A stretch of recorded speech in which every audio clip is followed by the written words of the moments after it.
आज हर भारतीय संगीत प्रेमी के दिल में एक ही भावना है, काश एक बार फिर वो आवाज सुनाई दे जाए जिसने दशकों तक हर दिल को छुआ। लेकिन ये चाहत अब अधूरी ही रह जाएगी। भारतीय संगीत की महानतम आवाजों में से एक आशा भोसले अब हमारे बीच नहीं रही। 92 साल की उम्र में उन्होंने इस दुनिया को अलविदा कह दिया। ये सिर्फ एक कलाकार का निधन नहीं बल्कि एक युग का अंत है। हालांकि उनकी आवाज, उनके गीत और उनकी विरासत हमेशा जिंदा रहेंगे। उन्होंने जो संगीत हमें दिया वो उन्हें अमर बना चुका है। आपको बता दें, 8 सितंबर 1933 को जन्मी आशा भोसले का जीवन शुरुआत से ही संगीत से जुड़ा हुआ था। उनके पिता पंडित दीनानाथ मंगेशकर एक प्रसिद्ध शास्त्रीय गायक और रंगमंच कलाकार थे। घर का माहौल ही ऐसा था जहां संगीत सांसों में घुला हुआ था।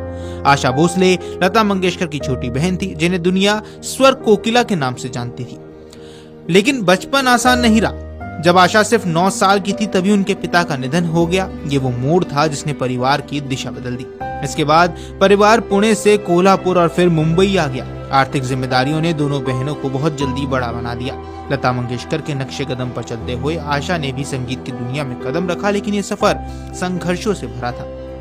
आशा भोसले ने बहुत छोटी उम्र में ही गाना शुरू कर दिया था। उनका पहला गीत मराठी फिल्म माझा बाल में चल चलाचल नाव वाला था। वहीं हिंदी फिल्मों में उन्होंने पहला गाना फिल्म चुनरिया, जो कि 1948 में आई थी, उसके लिए सावन आया गाया। लेकिन शुरुआत आसान नहीं रही।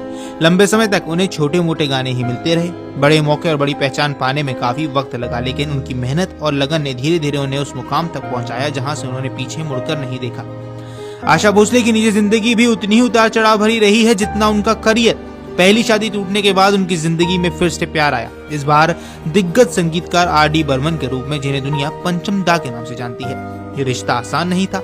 आर.डी. बर्मन उनसे करीब 6 साल छोटे थे और आशा 3 बच्चों की मां थी। परिवार में इस रिश्ते को लेकर काफी विरोध हुआ, यहाँ तक कि पंचम दा की मां ने इस शादी का कड़ा विरोध भी किया। लेकिन प्यार ने आखिरकार जीत हासिल की। 1980 में दोनों ने शादी की, जिसके बाद ये जोड़ी भारतीय संगीत की सबसे यादगार जोड़ियों में से एक बन गई। दोनों ने मिलकर ऐसे ऐसे गाने दिए जो आज भी लोगों की जुबान पर है। ये रिश्ता 1994 तक चला जब आर.डी. बर्मन का निधन हो गया। लेकिन उनके साथ बिताए गए साल आशा भोसले के जीवन के सबसे खास अध्याय बन गए। 5 दशक से ज्यादा का शानदार करियर रहा है। आपको बता दें, आशा भोसले का करियर 5 दशक से भी ज्यादा लंबा रहा है और इस दौरान उन्होंने हर दौर में खुद को साबित किया। उन्होंने न सिर्फ हिंदी बल्कि करीब 20 भाषाओं में गाने गाए, जिनमें मराठी, बंगाली, गुजराती, पंजाबी, तमिल, मलयालम और यहाँ तक कि अंग्रेजी और रूसी जैसी भाषाएं भी शामिल है। साल 2006 में उन्होंने बताया था कि उन्हें अपने करियर में 12,000 से ज्यादा गाने गा चुकी हैं, जो अपने आप में एक रिकॉर्ड है। उनकी सबसे बड़ी खासियत थी विविधता। उन्होंने हर तरह के गाने गाए, गजल, पॉप, कैबरे, रोमांटिक, क्लासिकल, हर शैली में उन्होंने अपनी एक छाप